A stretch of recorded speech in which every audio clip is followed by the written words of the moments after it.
हारून सिर्फ 10 साल का था, लेकिन उसकी एक आदत उसका पूरा मुस्तकबिल बर्बाद करने वाली थी। कराची की एक बारिश भरी रात में जब सब सो रहे थे, हारून मोबाइल गेम्स खेलते खेलते अपना होमवर्क नजरअंदाज करके सो गया। फिर कुछ ऐसा हुआ जिसने उसकी जिंदगी हमेशा के लिए बदल दी। अचानक उसकी आंख एक अंधेरे और उदास कमरे में खुलती है। फील्ड रिपोर्ट कार्ड्स दीवारों पर लगे होते हैं, बिल्स मेज पर बिखरे पड़े होते हैं और उसके सामने एक थका हुआ आदमी खड़ा होता है। वो खुद हारून था, मुस्तकबिल वाला हारून।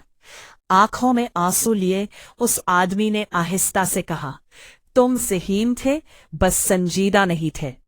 हारून डर कर पीछे हटता है जब उसका मुस्तकबिल वाला रूप उसे वो जिंदगी दिखाता है जिसे उसकी लापरवाही ने बर्बाद कर दिया था। लेकिन फिर एक ही लम्हे में सब कुछ बदल जाता है। एक चमकदार रोशनी के साथ हारून अपना दूसरा मुस्तकबिल देखता है। स्टेज से जोरदार तालियों की आवाज गूंज रही होती है। उसके वालिदैन फख्र से रो रहे होते हैं। वर्ल्ड मेडल हाथ में लिए तकरीर कर रहा होता है।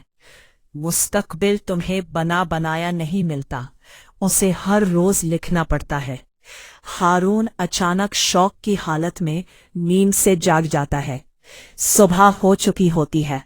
आज जिंदगी में पहली बार बिना किसी के कहे वो अपनी किताबें खोलता है, क्योंकि उस रात उसने आखिरकार ये समझ लिया था, ख्वाब देखना आसान है, लेकिन उन ख्वाबों तक पहुंचने के लिए सख्त मेहनत करनी पड़ती है।